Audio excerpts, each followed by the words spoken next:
channel asibu miyeng tabiraba punmakpu ahanmaktada taramna okjari video asibu miyeng tabiraba punmakna video asibu like tawbiramu channel asibu subscribe tawdriba orkadi channel asibu su subscribe tawsinbiramu ngasigi video asi matang asi tawjaragi video asibu loiba phawbatang miyeng tabiyo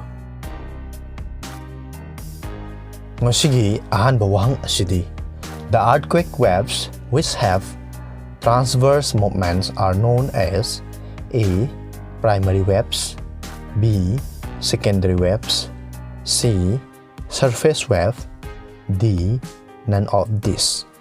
Earthquake ki transverse oiba movement adubu kari hairaga khangnabage ahanbada primary waves, ani subada secondary waves, ahum subada surface wave, mari subada mathakta pallibasing asi amatta natte.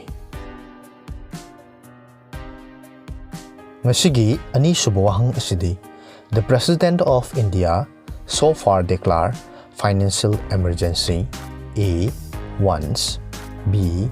Twice, C. Thrice, D. Never. Ngasi phawbada India ki President na kayarak hanna financial emergency lauthokrabagi ahanbada once, ani subada twice, ahum subada thrice, mari subada never. Ngasigi ahum subawahang asidi binary codes used in computer science are made up of which two number? A. 0 and 1, B. 0 and 9, C. 1 and 2, D. 9 and 1.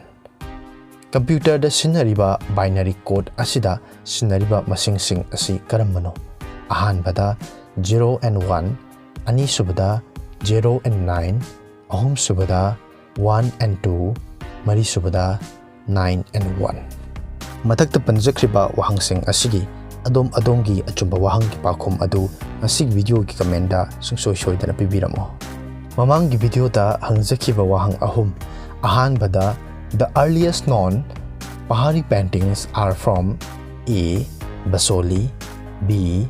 Gular, C. Chamba, D. Kangra.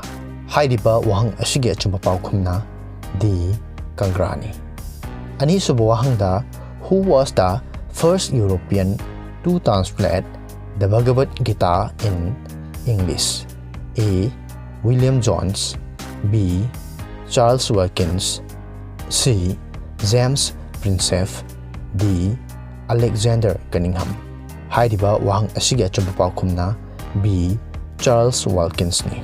Ahum suba wahang da very small time intervals are accurately measured by A. Atomic clocks, B. Quad clocks, C. Pulsars, D. None of this. Hairiba wahang asigi achumba paukhumna A. Atomic clocks ni. Miyeng tabiraba pumnamukna video asibu like tawbiramu channel asibu subscribe tawjiba oiragadi channel asibu su subscribe tawsinbiramu amadi notification bell da nambiyu mathangi video amada amuk thengnarasi masigi oinadi mayam punamaktagi kainabagi athang nijari.